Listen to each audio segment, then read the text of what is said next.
Welcome to Engage Arizona, public policy for daily life. On this episode, we talk with conservative commentator Ben Shapiro. Ben discusses his upbringing, how academia and society in general can make it difficult to be a young conservative, and makes a very engaging argument for the sanctity of life. Ben also discusses the dangers of intersectionality, which places group politics at the center of American life. And now, here's CAP President Cathi Herrod. This is Cathi Herrod with Engage Arizona and Center for Arizona Policy. My guest today is Ben Shapiro.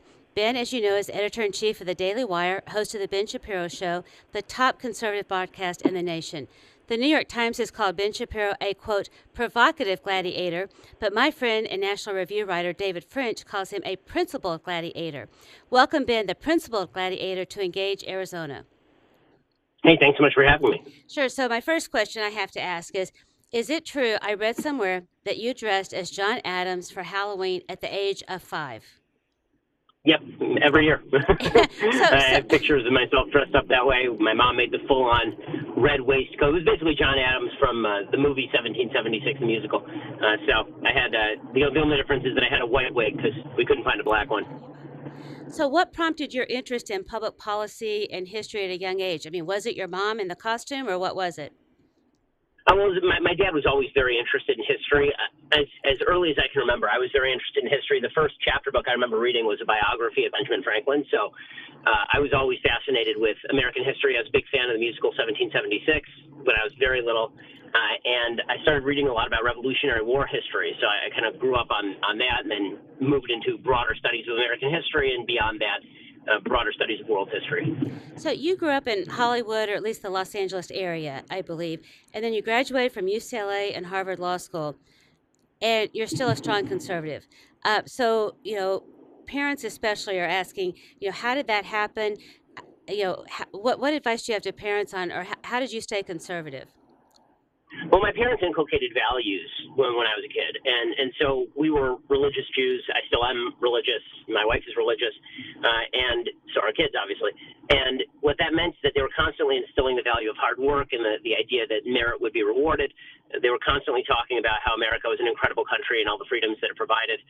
So I had those values drilled into me when I was a kid, and once you have the value of hard work and attitude drilled into you, it's difficult to get rid of that no matter what amount of propaganda is put in front of you, especially when you look the reality in the face that America is an incredibly free country. Once you see that America is incredibly free, it's difficult to unsee. I think the problem is the education system right now does its best to ensure that most students never see that. Instead, they see all the terrible things about America without stopping for a second to think about the background of ordinary life. The background of ordinary life is that you can go into any store anywhere and buy cheap products that are incredibly well made, better than any time in human history, that you're not going to have to worry about starvation in the United States. You're not going to have to worry about your child dying at childbirth in the United States. You're not going to have to worry about disease wiping you off the planet at age 20 in the United States. The amount of prosperity, freedom, and wealth overall in the United States is beyond parallel in human history. We tend to forget that because we're living in the middle of it. So if you're standing in the middle of a room that is where the light is on,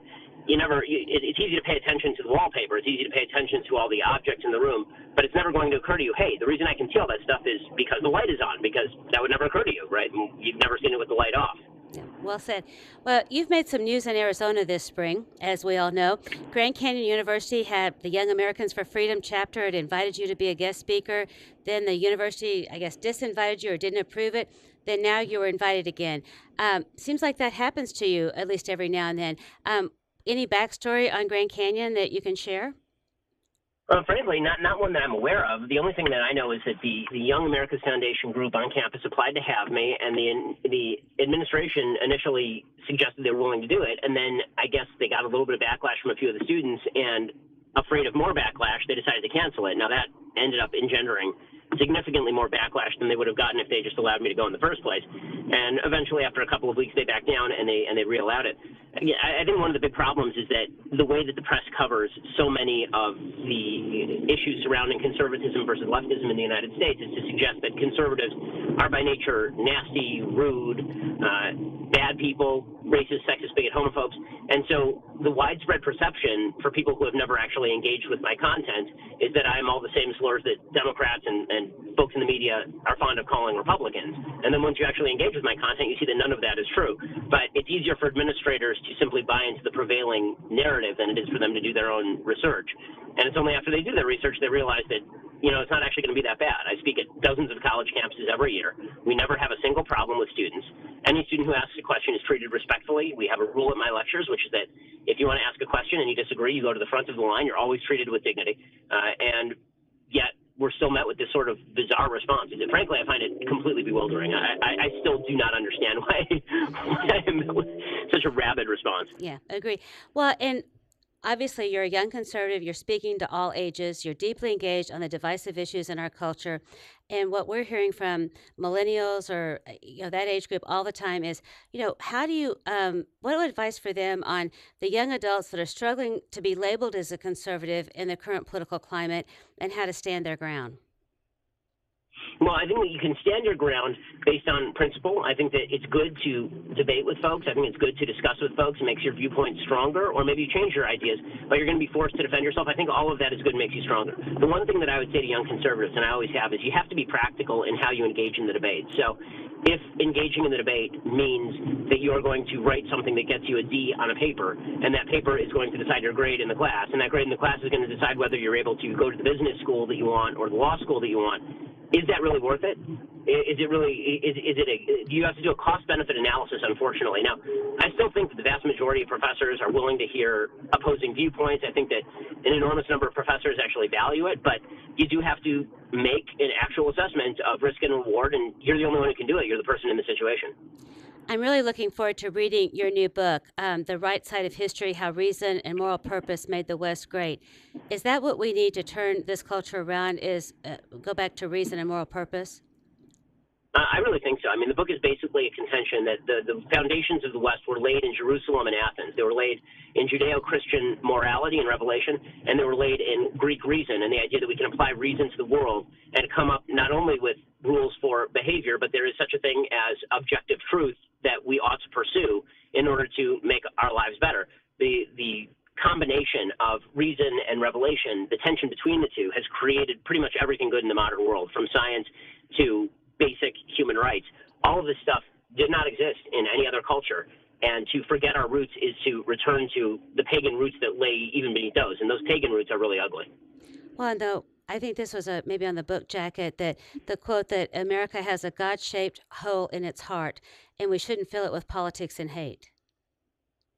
Yeah, I mean, the bottom line is that we used to have certain things in common in the United States, and a lot of those things are based on the idea that the world was created with a moral purpose to it, that human beings are innately valuable, that each human being is made in the image of God, that we all have the capacity for creativity and free will, and that we were built with the capacity for reason as well, and that we ought to use that capacity for reason as cultivated by Greek thought in order to come up with the best solutions to pressing problems in accordance with actual virtue.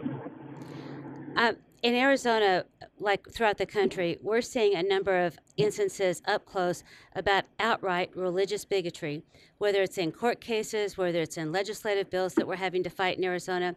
You had a recent column where you talked about religious bigotry going mainstream. And I thought this was fascinating, in how, that those who abide by traditional Judeo-Christian notions of sin, like we do, how we're targeted for destruction, and that we're not to have a role in public discourse. How do we respond to that? I think the only way to respond to that is by saying that we, like every other American, have the right to our views of what is sin and what is good. And as long as we are not using the power of the government to impose our own viewpoints, we are not the tyrants in this situation. The people who are using the power of the government to cram down on us viewpoints with which we do not agree, who are attempting to drive people out of their churches, who are attempting to shame them into not joining in their religious community, those people are doing enormous damage to the social fabric, not only the internal social fabric of churches and religious communities, but the social fabric between church communities and non-church-going communities. People who are not interested in the Judeo-Christian ethic still need to recognize that the baseline ethics in which they believe were built atop a foundation of Judeo-Christian ethics. That doesn't mean you have to go to church, but it does mean that you have to recognize the innate value of Judeo-Christian religion that helped build the West. When you spoke at the March for Life, January 2019, when you did your podcast live, I was privileged to be right there at the stage watching all of it and heard your arguments. When you're talking to a pro-choice person, what's your best argument for the pro-life cause? I mean, the pro-life argument is really very simple. Either this is a human life with value or it is not a human life with value. If it's not a human life with value, then it is just a polyp, and you can remove it at any time and for any reason. If, however, this is a human life because human life begins at conception, you don't even have to make the argument that this is a baby. I think this is where the left tries to trip people up, is they try to say, well, a fetus is not a baby or an embryo is not a baby. I don't think you even have to make the argument that an embryo is a baby. An embryo is a human life by definition. That means that it has value, and that value lies above your convenience. And then the notion that you ought to be able to snuff out a human life simply by defining it away or pretending that it's a cluster of meaningless cells is intellectual dishonesty of the highest order. You at least have to make a logically coherent argument for why the value of the human life that is growing in the womb does not match up to other competing values that folks on the left supposedly hold. In Arizona, of course, I'm sure you're aware, we have a lot of California people, a lot of your home state people moving into our state. So we're saying a lot, don't California my Arizona. The push to turn Arizona blue is in full force. Advice to those that are working and praying to keep Arizona free and thriving with conservative principles, how do we stop Arizona from becoming the next California? Well, I mean, I think, frankly, that what the statistics tend to show, and it's quite fascinating, is that in Texas, to take another state that is being inundated with Californians, expatriates from other states who are moving to Texas continue to vote Republican. They're actually moving from the states they come from to Texas because they don't want to be in California anymore. It's the younger generation that's being lost, and it's that young generation that we ought to be spending virtually all of our time on. People who are being inculcated in leftist values by a media that believes in them, by an academic institution that agrees with leftist values. The battle is going to take place among the 20-year-olds. It's not going to take place among the 50-year-old expatriates from California who are simply looking to start a business in Arizona or Texas. Well, and that's why Center for Arizona Policy wanted you to come and have our evening with you in April of 2019, because just the how you speak to the younger audiences. And so for those of us who are the 50 and 60-year-olds, learn more and understand as much as we can about how to communicate to the younger generations and how to understand, even to bring up President Trump. I see such a divide between say a very conservative, whether it's a pastor, whether it's a businessman, whoever it might be, and one that maybe is really turned off by the rhetoric that the president has. Speak to that divide that we see among conservatives. Sure. I think a lot of older conservatives, because they feel defined in their lives and in their character, they don't feel threatened by President Trump's rhetoric. They say, President Trump says a lot of stuff. Who cares? He's doing a bunch of stuff that I like, and every so often he says something I really like. Young people are still operating in a world where they're trying to define who they are, not only for themselves, but among their friends. And in your peer group, if you are seen as the person who's defending whatever dumb thing Trump tweeted today, that's not likely to make you popular with your peer group or to make you feel good about yourself. The thing about being a Ronald Reagan defender in 1984 as a young person is you could say, I like that guy, and I'm proud to like that guy. It's a lot harder to do that for young people and President Trump, which is why what I've said to young people is that, President Trump is a man with some serious character flaws, like real serious character flaws that have real ramifications for American politics. Also, he does a lot of good stuff. Conservatism is not Trump. Trump is not conservatism. When he does something that's good, we ought to cheer it. When he does something that's bad, we ought to criticize it. And you don't have to go down the line and cheer everything he does simply in order to defend him. The fact is that Trump is fully capable of defending himself. Young people resonate to that message because they don't want to be held responsible for comments that they find gross. Older people, basically, I think in the Republican Party, they don't care. They figure the left is going to browbeat you anyway. They're going to club you to death anyway. So what does it matter if you're defending Trump's dumb tweet or not? So the older people just are less bothered by Trump's manner and pudding, and that's it. That is a real problem that the Republican Party is going to have to actually contemplate going into 2020. We hear the term intersectionality tossed around a lot in public debate and in some of the think tank type of magazines. What is intersectionality, and what should people understand about it? Sure. So there was a term coined by a woman named Kimberly Crenshaw, who's a professor, I believe, at University of California. And the original concept of intersectionality is essentially that we all have experiences as members of groups. So I'm a Jewish person. That means that my experience as a Jewish person is different than your experience as a Christian. your experience as a woman is different than my experience as a man. Women have a different general experience than men do. Intersectionality is the idea that if you take all of my various group identities and you find the intersection, that this will describe my personal life in some meaningful way. So if you are a Christian woman of color, then that is 3 different identities, and the intersection of those identities determines your experience in the United States. The problem with that argument is that your experience in the United States is largely not predicated on your membership in a group. The idea that every person who is black in the United States is treated vastly differently than every person who is white is simply not true. And the idea that every black woman is treated worse than every black man, or that on average black women are treated worse than black men, that's not true either. The whole goal of American politics is to place the individual at the center of political life. The whole goal of intersectionality is to place group politics at the center of American life. And that's extraordinarily dangerous. That urges a return to tribalism, because what starts to happen is people start to say, my opinion should matter more because I am more victimized. If I am a member of more victim groups, then I have more credibility to speak to issues of inequality than you do. Because the left also makes a very simple move. They say that every disparity is discrimination. So if there's one group doing better than another group, that's not because individuals within one group are making different decisions than individuals in the other group. It's because of discrimination. It's because there's a power hierarchy. So if you combine those 2 ideas, that there are power hierarchies between groups and that every group has a different experience in the United States, what this leads to is the idea that the only way to overcome inequality is to use group politics in order to tear down these power hierarchies themselves. That's extraordinarily tribal. It cuts against the notions of individual justice and freedom upon which the country is based. Intersectionality is really dangerous stuff. Well said. I think this was following some of the controversies with the Virginia governor. You wrote a column about a world without forgiveness and talked about that, what seems to be happening is that the only people that can engage in public life are those that have no shame or that are entirely pure. And of course, as you said, no one is entirely pure. And then I loved this quote because I think it speaks so much to what we need to be hearing. A world with no mercy or grace is an ugly world indeed, and we're building that world for ourselves, brick by brick. So we talk about, when you mentioned no mercy or grace, and how you balance mercy and grace with truth. And I know one of your pinned tweet is that facts don't care about your feelings. So how do you square balancing mercy and grace with truth and, a comment like facts don't care about your feelings? I think you can still be merciful with the truth. And I think one of the biggest problems is that people have ditched truth in favor of non-mercy. So what I mean by that is that let's look at people in the most favorable possible light, or the most honest possible light. Let's take Ralph Northam as an example, because it was in that context that I wrote this column. So in 1985, there's a picture in Ralph Northam's medical yearbook in which there's a man in blackface and a man in a KKK costume. He claims neither of them is him. We'll take that for what it is. Maybe it's a lie, maybe it's true, it doesn't really matter. The bottom line is he spent the next 30 years not being a racist. And there are really no contentions that he has behaved in a racist fashion for 3 decades. So are we going to wreck his life over a stupid racist decision that he made in 1985?